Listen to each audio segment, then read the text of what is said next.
오늘 예배에 참여한 우리 귀한 모든 고등부 랩런트들 축복합니다. 우리 고3 랩런트들 수고 너무 많이 했는데 정말 축복합니다. 우리 고3 랩런트들을 위해서 격려의 박수 한번 보낼까요? 하여튼 우리 고등부 랩런트 여러분, 이 자리에서 예배 드린다는 게 사실 너무 감사하고 귀한 일이에요. 의자가 얼마나 불편합니까? 중간에 오면은 들어가기가 힘들어. 옛날에 우리가 예원교회에서 핵심을 할 때 갈릴리홀 본당 건축하기 전에 문화센터 있을 때요. 그때 기억나세요? 혹시 그때 갔었던 랩런트들 있나요? 이렇게 극장식 의자가 쫙 이렇게 있어가지고 통로가 중간에 없어. 그러니까 한 사람이 중간에 앉았다가 화장실 가려고 하면 전부 다 일어나야 돼. 앞뒤도 엄청 좁아가지고. 그러니까 점점 줄더라고. 너무 자리에 앉기 힘드니까. 그럼 뭐 사이드에만 쭉 있고 가운데는 텅 비고 이러더라고요. 그러니까 점점 핵심 나오는 사람들이 나와서 앉아있기가 힘든데 뭐 어떡해. 그래서 온라인으로 뭐 더 많이 드리고 이러더라고요. 지금은 본당이 이제 건축이 됐고 그 다음에 그 문화센터 이쪽도 가운데를 텄더라고요. 중간중간에 통로를 만들었어. 우리도 통로를 좀 만들었으면 좋겠어요. 근데 아시다시피 보면은 뭐 철제 프레임으로 쫙 연결이 되어 있어서 이걸 한 칸씩 잘라내는 게 참 힘들어요. 처음부터 우리가 부탁할 때 우리 교회로 이제 이 성전으로 들어올 때 우리는 그냥 일반 접이식 의자였으면 좋겠다고 부탁을 했는데 교회 사정상 그렇게 할 수가 없었어요. 문화 공간도 필요하고 하니까 극장식 의자가 필요하대. 그래서 누군가는 희생을 해야 된다. 이곳에서 예배드리는 희생을 누군가 해야 된다. 그래서 고등부하고 청년부가 희생을 하기로 한 거죠. 여러분 이 자리에서 예배드리는 그것만으로도 벌써 교회를 위해서 굉장히 중요한 소중한 헌신을 하는 거예요. 하나님의 은혜 감사하고 여러분 이 자리에 있다는 것 자체를 감사합니다.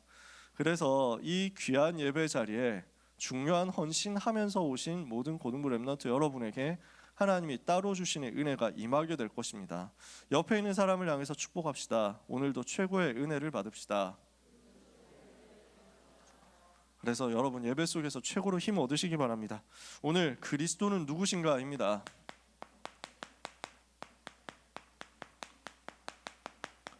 히브리서 말씀을 이번 주와 다음 주에 받게 되는데요. 그 중에서 앞부분에 대한 말씀을 같이 1장부터 한 10장까지의 말씀을 저희가 나누려고 해요. 히브리서는 글자 그대로 히브리인들에게 보내는 편지인데요.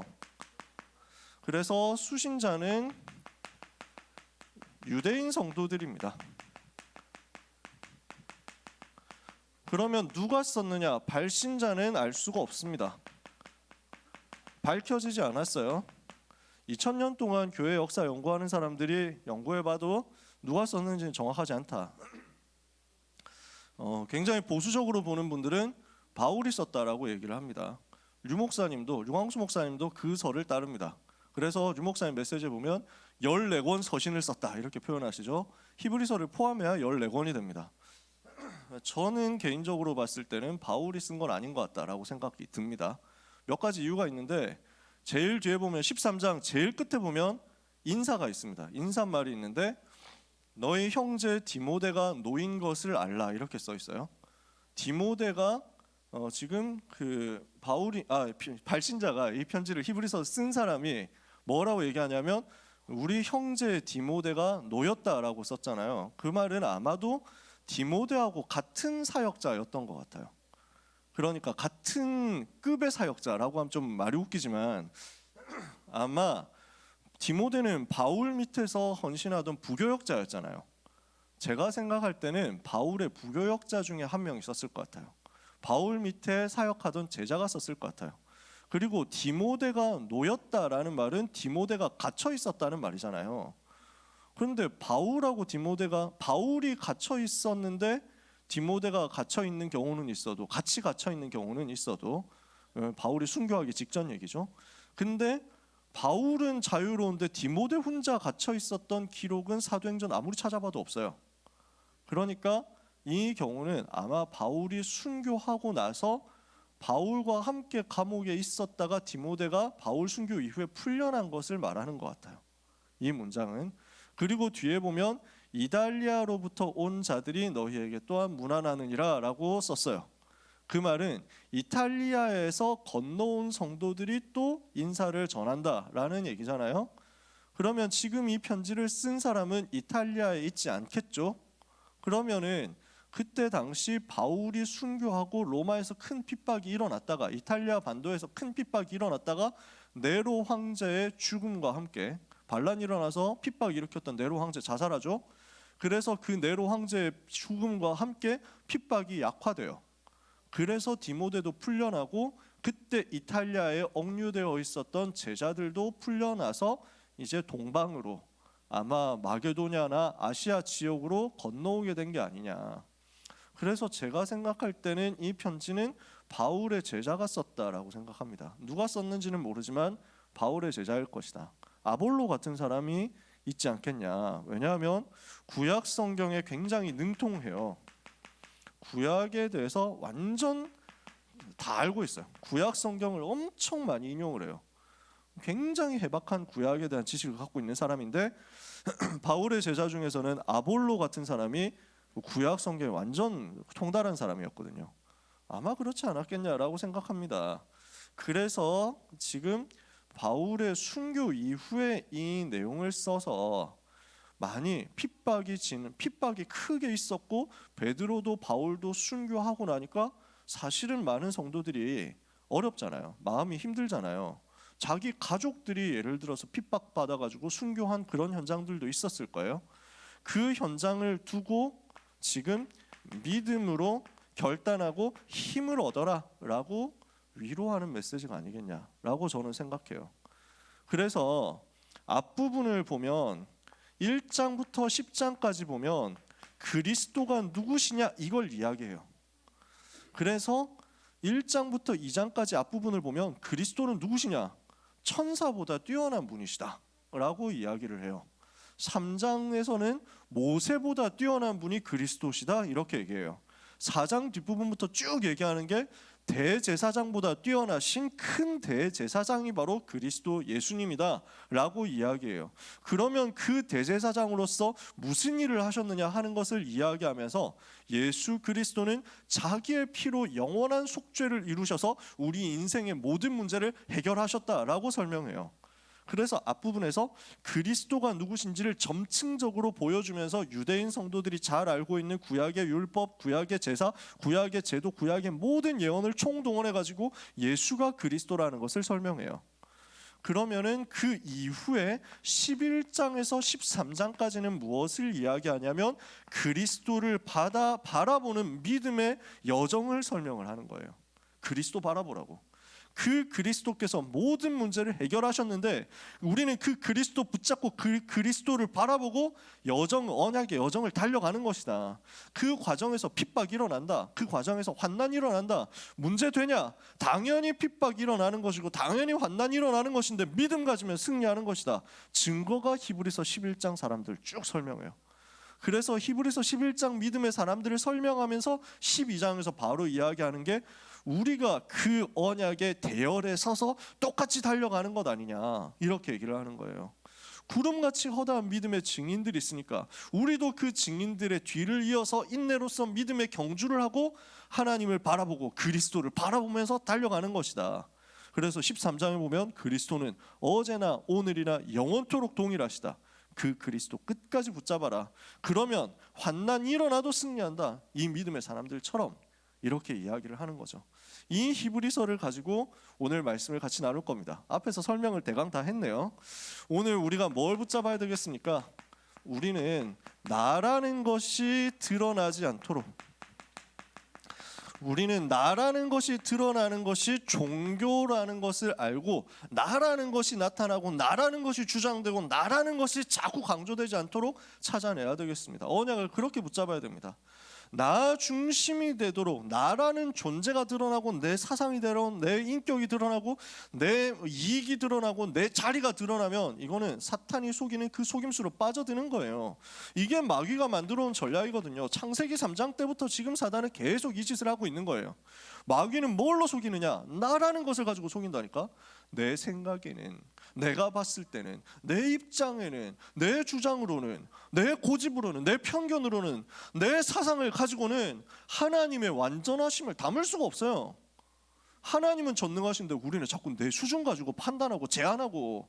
지난주에 우리 강단, 우리 말씀 나눴잖아요. 오네시모 얘기하면서 했잖아요. 자꾸 제한한다니까, 자꾸 판단한다니까, 자꾸 정죄한다니까. 내 수준을 가지고 나를 보고, 내 수준을 가지고 다른 사람을 보고. 오늘 우리는 뒤집어야 됩니다. 내 생각도 버려버리고, 심지어는 내 의로운 것도 버려버려라. 내가 착하게 살아야 되고, 바르게 살아야 되고, 올바르게 의롭게 정의롭게 살아야 되겠죠.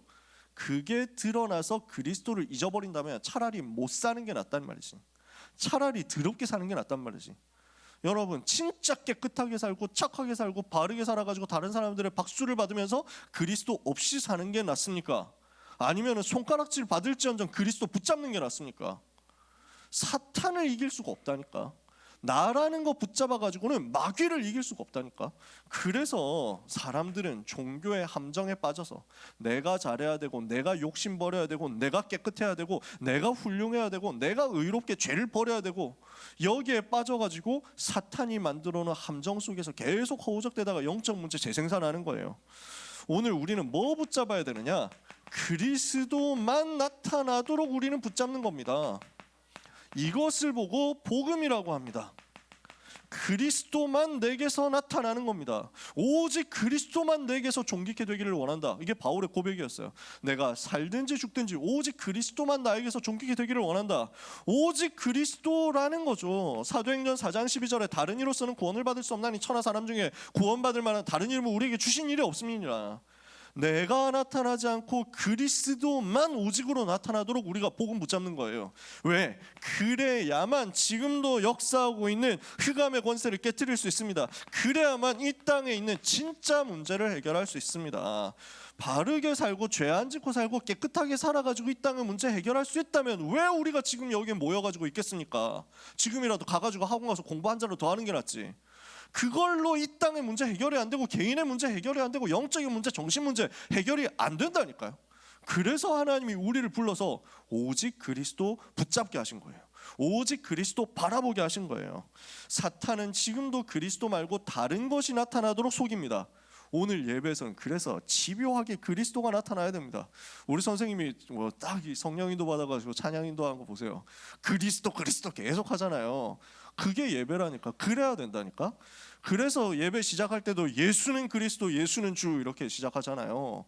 그리스도가 계속 드러나야 되고, 이 예배는 그리스도로 충만해야 되고, 이 예배 시간에 앉아있는 여러분은 그리스도의 피로 완전 젖어버려야 됩니다.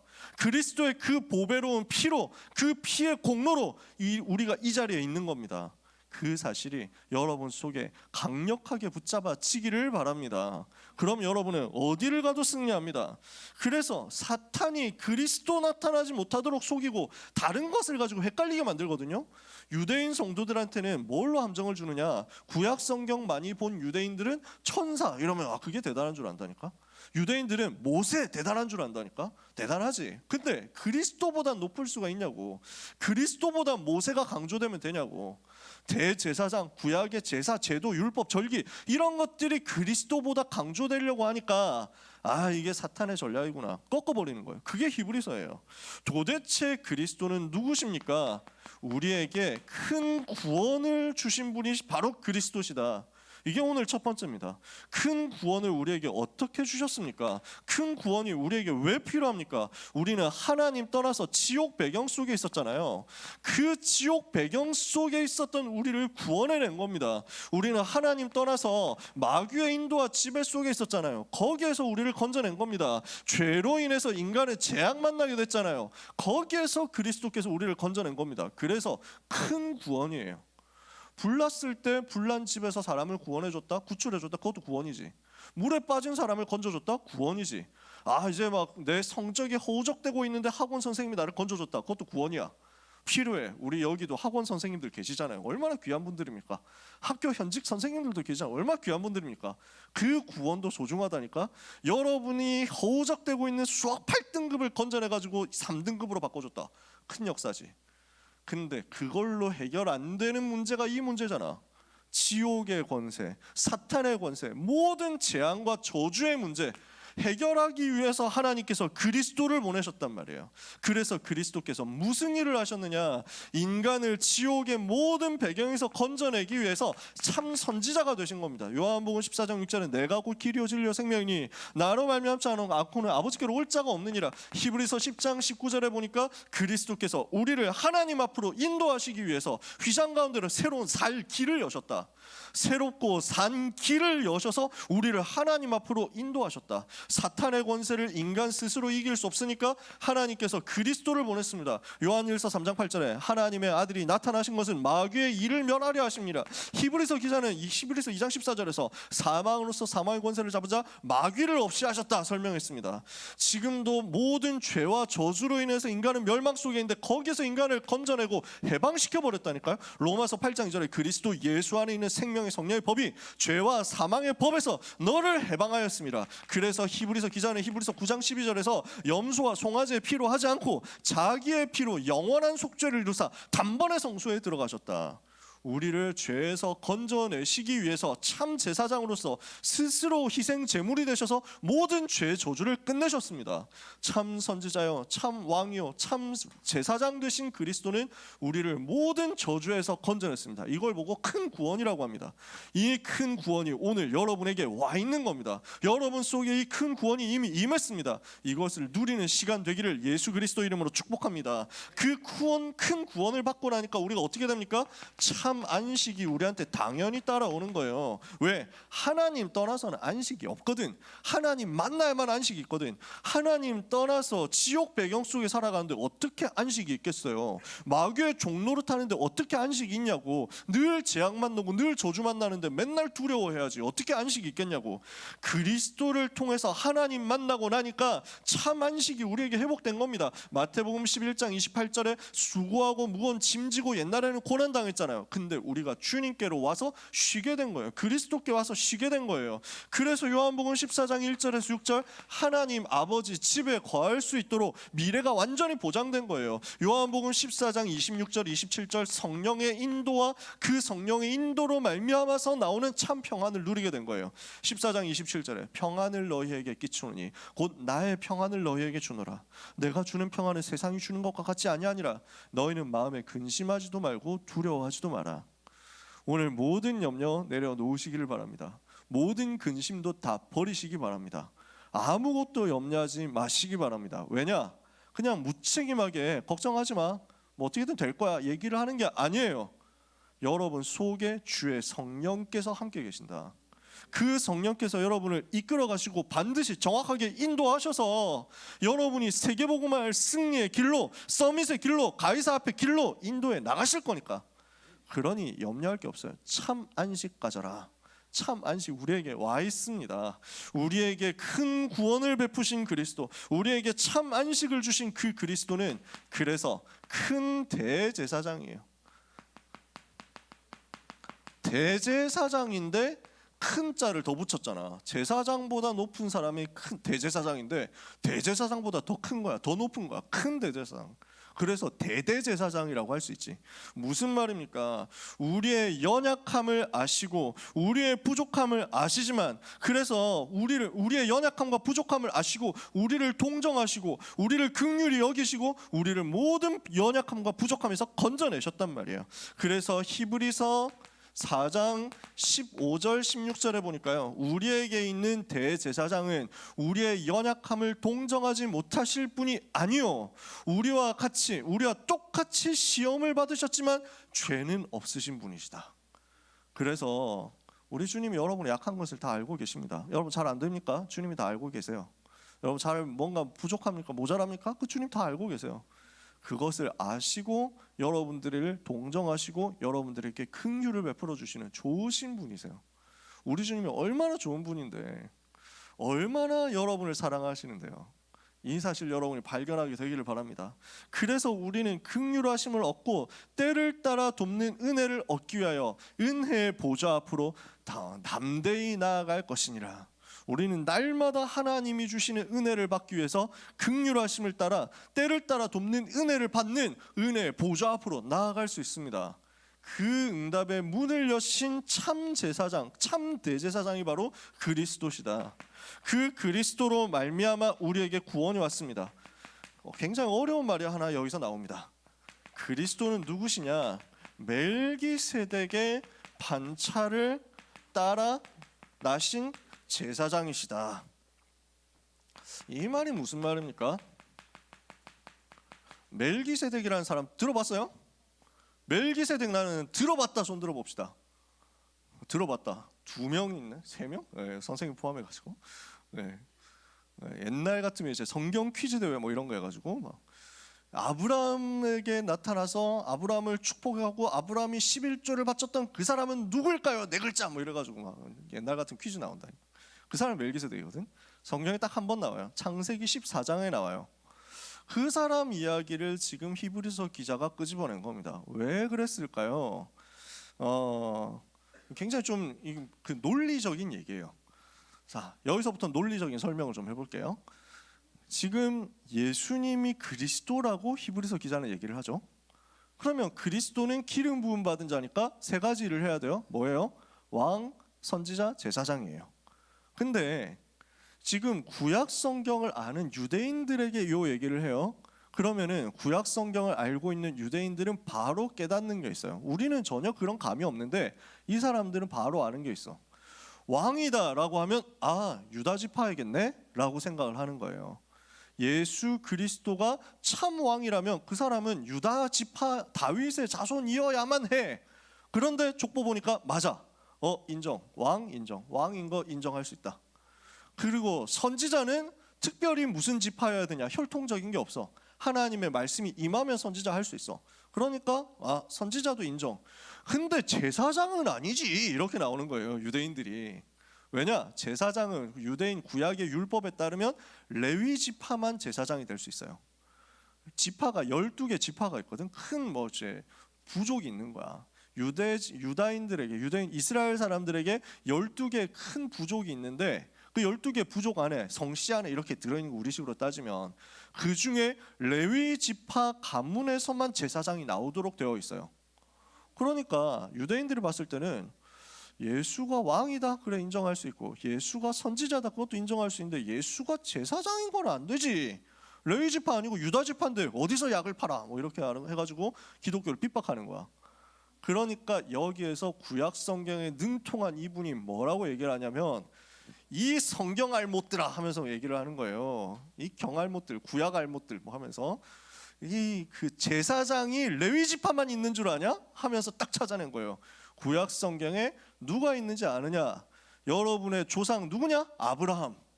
아브라함이 그 자기의 재산의 10분의 1을 헌금을 해가지고 하나님께 예배드렸던 제사장이 나온다.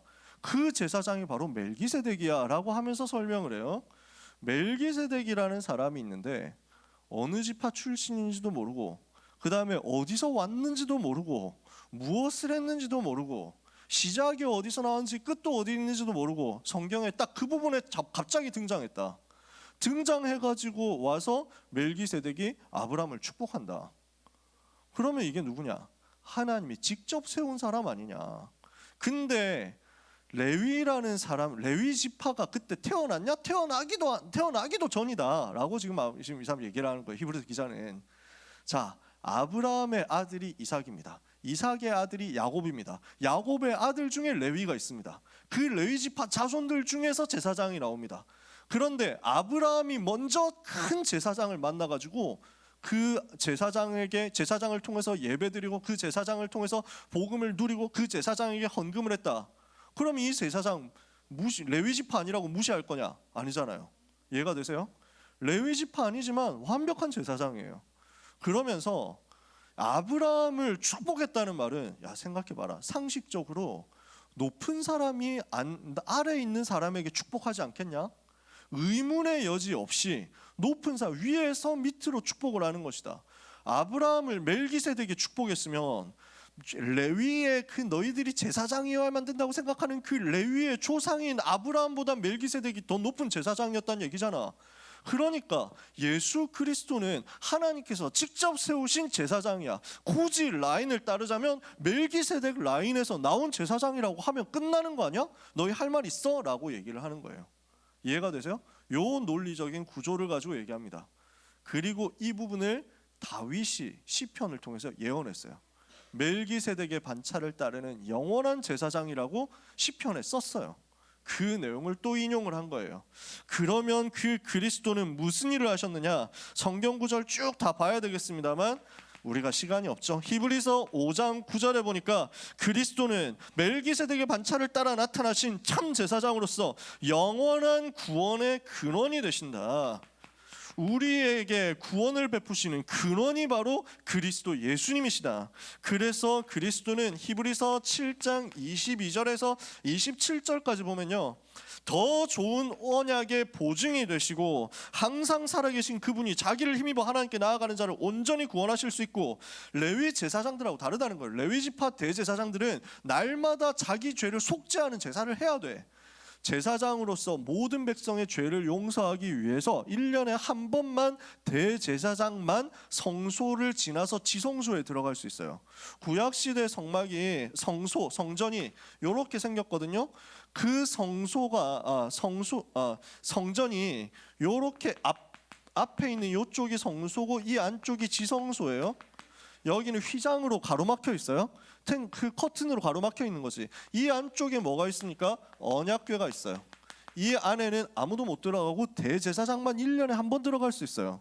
여기 성소에서 제사장들이 예배 드리다가 1년에 한 번만 지성소 안에 들어가서 예배 드려요.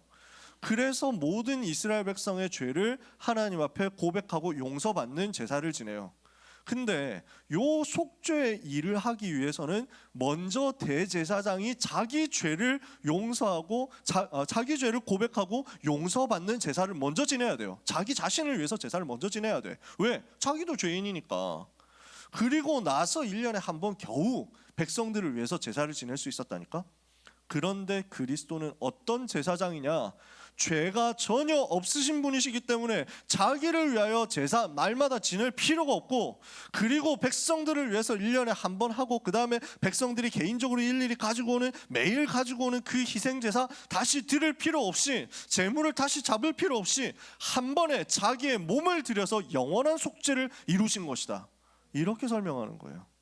그리스도는 누구시냐? 그래서 우리 모든 사람을 죄에서 건져내신 참 제사장이 되시는 것이다 하고 설명하는 겁니다. 그래서 우리를 손으로 지은 성소가 아닌 온전한 성소로 이끌어 가신 분이시다. 그리스도는 히브리서 8장 6절에 더 좋은 언약의 중보자가 되셨습니다. 우리와 하나님 사이를 연결하는 참 중재자, 중보자가 되셨어요. 그래서 히브리서 9장 12절에 자기의 피로 영원한 속죄를 이루시고 단번에 성소에 들어가셨어요.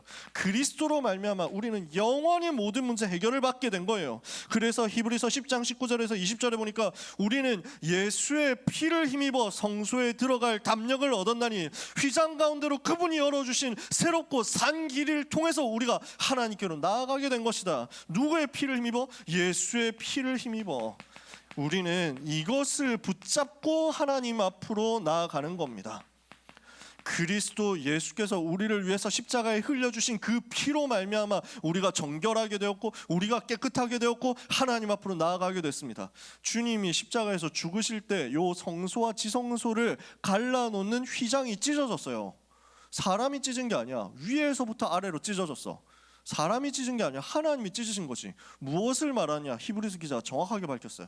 휘장 가운데로 휘장을 찢으시고 휘장 가운데로 새롭고 산 길을 여셔서 우리가 단번에 하나님 앞으로 모든 사람이, 그리스도를 믿는 모든 사람이 나아가도록 만드셨다. 휘장은 바로 그의 육체를 말하는 것이다. 그래서 자기의 몸을 찢으심으로 말미암아, 자기의 몸을 희생하심으로 말미암아 우리는 하나님께로 직접 나아갈 수 있게 된 거예요. 그 일을 하신 분이 여러분 속에 계신 그리스도 예수님이란 말이에요. 이 사실에 대한 진정한 감사가 여러분에게 회복되게 되기를 바랍니다. 그래서 그 그리스도는 모든 사람의 죄를 담당하시고 모든 사람의 죄의 저주를 끝내신 제사장의 사역을 하셨고, 누구든지 그를 믿기만 하면 그 속죄를 똑같이 누리게 된 것입니다. 히브리서 9장 27절에 한 번 죽는 것은 사람에게 정하신 것이고 그 후에는 반드시 심판이 있게 될 것인데, 28절에 그리스도께서 우리 모든 사람의 죄를 담당하시고 우리를 심판에서 건져내셨고, 그리고 자기를 믿는 자들에게 두 번째 다시 나타나실 것이다. 재림주로 오실 것이다. 그리스도가 누구신지를 이렇게 10장까지 쭉 설명을 한 겁니다. 오늘 우리는 무엇을 약속으로 붙잡아야 되겠습니까? 그리스도를 더 깊이 아는 것을 이번 주에 약속으로, 언약으로 붙잡아야 되겠습니다. 그리스도가 누구시냐? 더 깊이 알아야죠.